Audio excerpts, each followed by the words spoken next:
आप देख रहे हैं पब्लिक टाइम्स। आइए जानते हैं गोपालगंज की खास खबर।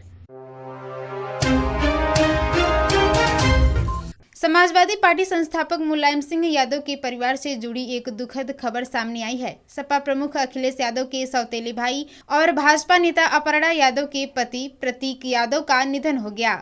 वह महज 38 साल के थे। सूत्रों के मुताबिक मंगलवार सुबह करीब 6 बजे उन्हें लखनऊ के सिविल अस्पताल लाया गया, जहां डॉक्टरों ने उन्हें मृत घोषित कर दिया। उनके निधन की खबर सामने आते ही राजनीतिक और सामाजिक हलकों में शोक की लहर दौड़ गई है। हालांकि अभी तक परिवार की ओर से कोई आधिकारिक बयान जारी नहीं किया गया है। बिहार सरकार की तरफ से शिक्षा क्षेत्र में किए जाने वाले कार्य को गति दी जाएगी। साथ ही शिक्षा स्तर को गिराने का प्रयास करने वाले कर्मियों पर कार्रवाई भी की जाएगी। बिहार में शिक्षा का स्तर बेहतर है, इसे और आगे बढ़ाने का कार्य किया जाएगा। शिक्षक अभ्यर्थी से अपील की गई कि आने वाले दिनों में आप लोगों को भी सम्मान दिया जाएगा। इसको लेकर किसी भी प्रकार के आंदोलन में शामिल होने की जरूरत नहीं है। ये बातें शहर के एक मैरिज हॉल में भाजपा की तरफ से आयोजित स्वागत कार्यक्रम में पहुंचे बिहार सरकार के शिक्षा मंत्री मिथिलेश तिवारी ने कही। उन्होंने बताया कि जिले के विकास को लेकर भी आने वाले दिनों में एनडीए के विधायक व नेताओं के साथ बैठक कर रणनीति बनाने का कार्य किया जाएगा, जिससे जिले का भी बेहतर विकास हो सके। साथ ही शिक्षा के बेहतर स्तर को बढ़ाने का कार्य किया जाएगा। शिक्षा के क्षेत्र में शिक्षक बनकर सेवा करने की इच्छा रखने वाले सभी अभ्यर्थियों को संतुष्ट करने का कार्य भी किया जाएगा। किसी भी प्रकार के बहकावे में आने की जरूरत नहीं है। शिक्षा के क्षेत्र में किसी भी प्रकार का कोई भ्रष्टाचार बर्दाश्त नहीं किया जाएगा, चाहे वह कोई भी हो। उनके खिलाफ कार्रवाई की जाएगी। इसके पूर्व भाजपा नेताओं की तरफ से मंत्री मिथिलेश तिवारी को माला पहनाकर भव्य रूप से स्वागत किया गया।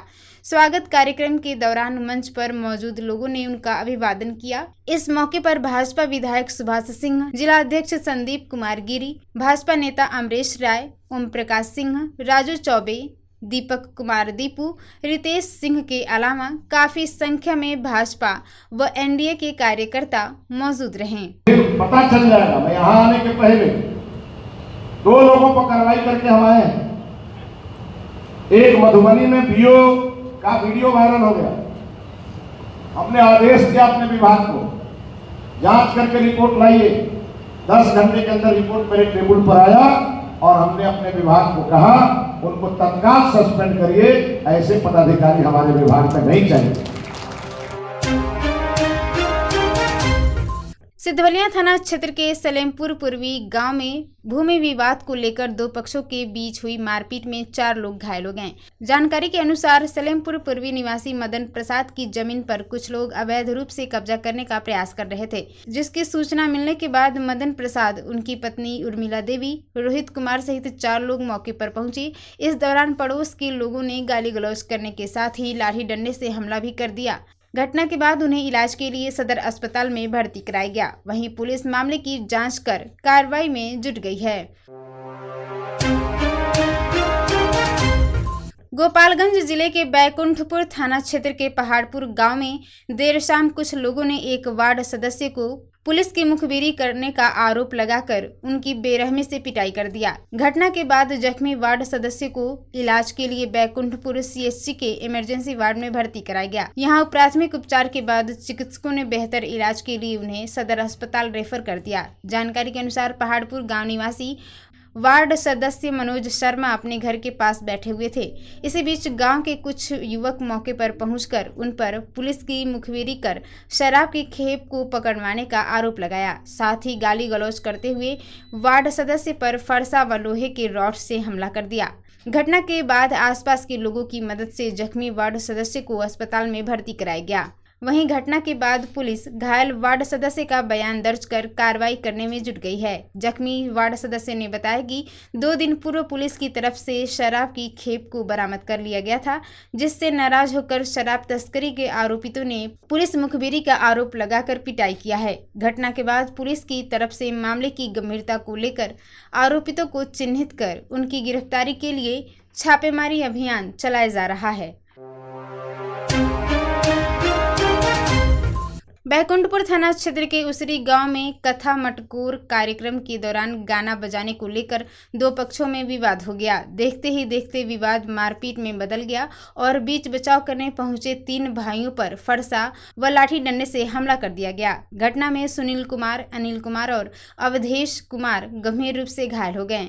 जानकारी के अनुसार राम बालक राय के घर बेटे के शादी से पहले कथा मटकूर कार्यक्रम चल रहा था। इसी दौरान भोजपुरी गाना बजाने को लेकर कुछ लोगों ने विरोध शुरू किया और मारपीट होने लगी। घायल 3 भाइयों को पहले बैकुंठपुर CHC ले जाया गया, जहां प्राथमिक उपचार के बाद डॉक्टरों ने उन्हें सदर अस्पताल के लिए रेफर कर दिया। पुलिस घायलों का बयान दर्ज कर मामले की जांच में जुटी हुई है। मोकामा के जेडीयू विधायक अनंत सिंह को अग्रिम जमानत नहीं मिली है। एडीजे प्रथम की अदालत ने मामले को MP MLA कोर्ट में ट्रांसफर कर दिया है। अब इस मामले में बुधवार को MP MLA कोर्ट में सुनवाई होगी। मामला मीरगंज थाना में दर्ज FIR से जुड़ा हुआ है, जिसमें विधायक अनंत सिंह समेत 9 लोगों को आरोपी बनाया गया है। यह केस 2 और 3 मई को समर्थकों द्वारा कथित हथियार प्रदर्शन और वायरल वीडियो मामले से संबंधित है। पटना हाईकोर्ट से पहुंचे अधिवक्ता कुमार हर्षवर्धन ने बताया कि अनंत सिंह की गिरफ्तारी पर रोक लगाने के लिए भी अदालत से अपील की गई थी। इस पर न्यायालय ने सुनवाई के लिए केस MP MLA कोर्ट में ट्रांसफर कर दिया। वहीं वरिष्ठ अधिवक्ता राजेश पाठक ने कहा है कि विधायक अनंत सिंह को राजनीतिक साजिश के तहत फंसाया जा रहा है। उनका दावा है कि वायरल वीडियो एडिट कर प्रसारित किया जा रहा है और उस वीडियो में अनंत सिंह व भोजपुरी गायक अभिनेता का कोई संबंध नहीं है। बिहार सरकार के शिक्षा मंत्री मिथिलेश तिवारी ने नेता प्रतिपक्ष तेजस्वी यादव पर तीखा हमला बोलते हुए कहा है कि उनकी बुद्धि खराब हो चुकी है और उन्हें अभी और शिक्षा ग्रहण करने की जरूरत है। गोपालगंज में पत्रकारों से बातचीत के दौरान मंत्री ने कहा कि तेजस्वी यादव NDA सरकार और शिक्षा विभाग को लेकर गलत बयानबाजी कर जनता को भ्रमित करने का प्रयास कर रहे हैं। उन्होंने कहा कि बिहार की जनता ऐसे झूठ आरोपों को कभी स्वीकार नहीं करेगी। दरअसल मंत्री पद संभालने के बाद मिथिलेश तिवारी ने कहा था कि अब बेटियों को एजिटेशन यानी आंदोलन की कोई जरूरत नहीं है। इसी बयान को तेजस्वी यादव ने एजुकेशन समझकर सोशल मीडिया पर वीडियो साझा किया और सरकार पर निशाना साधा। इस पर शिक्षा मंत्री मिथिलेश तिवारी ने कहा कि बयान को तोड़ मरोड़ कर पेश किया गया है। वहीं 2014 के कथित गबन मामले पर सफाई देते हुए मंत्री ने कहा कि यह राजनीतिक साजिश के तहत दर्ज किया गया केस है। उन्होंने बताया कि मामले में पटना हाईकोर्ट पहले से रोक लगा चुकी है और अब तक कोई आरोप सिद्ध नहीं हुआ है। गोपालगंज की कुचायकोट पुलिस ने आज कुचायकोट थाना क्षेत्र में करीब 1.5 दर्जन ठिकानों पर तबाड़तोड़ छापेमारी की। ये छापेमारी कुचायकोट थाना क्षेत्र के कई इलाकों में चल रहे आक्रेष्टा संचालकों के खिलाफ थी। यहां से पुलिस ने छापेमारी कर करीब 45 नाबालिग लड़कियों को मुक्त कराया। वहीं इस मामले में 16 आक्रेष्टा चालकों को गिरफ्तार किया गया है, जबकि 5 महिलाओं को भी पुलिस ने हिरासत में लिया है। यह कार्रवाई कुचायकोट पुलिस के द्वारा थाना क्षेत्र के बालियन, पहाड़पुर, झांगुर, कुचायकोट बाजार, भटवा सहित कई इलाकों में की गई थी।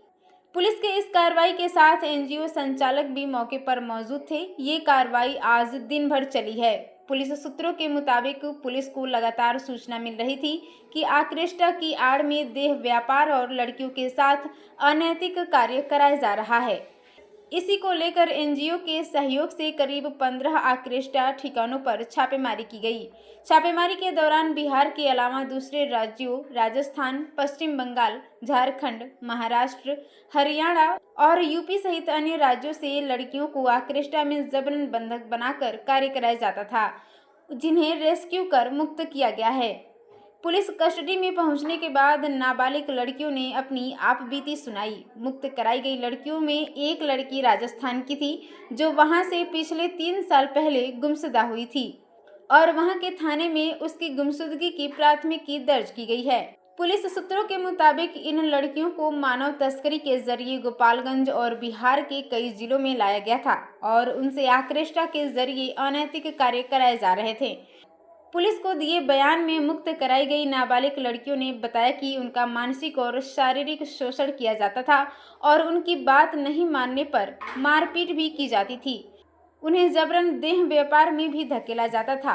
कुछ लड़कियों को उनके घर वालों ने पैसे की किल्लत की वजह से ऑर्केस्ट्रा में काम करने के लिए भेज दिए थे, तो कुछ लड़कियों को जबरन उनके घर से पैसे के बल पर लाया गया था। बहरहाल गोपालगंज की कुचायकोट पुलिस और नारायणी टीम की कार्रवाई के बाद जहां ऑर्केस्ट्रा संचालकों में हड़कंप है, वहीं एनजीओ के द्वारा बरामद की गई लड़कियों की काउंसलिंग की जा रही है। उनका मेडिकल भी कराया जाएगा। तो ये थी गोपालगंज की खास खबर। आप इसे देख रहे थे पब्लिक टाइम्स पर। नमस्कार।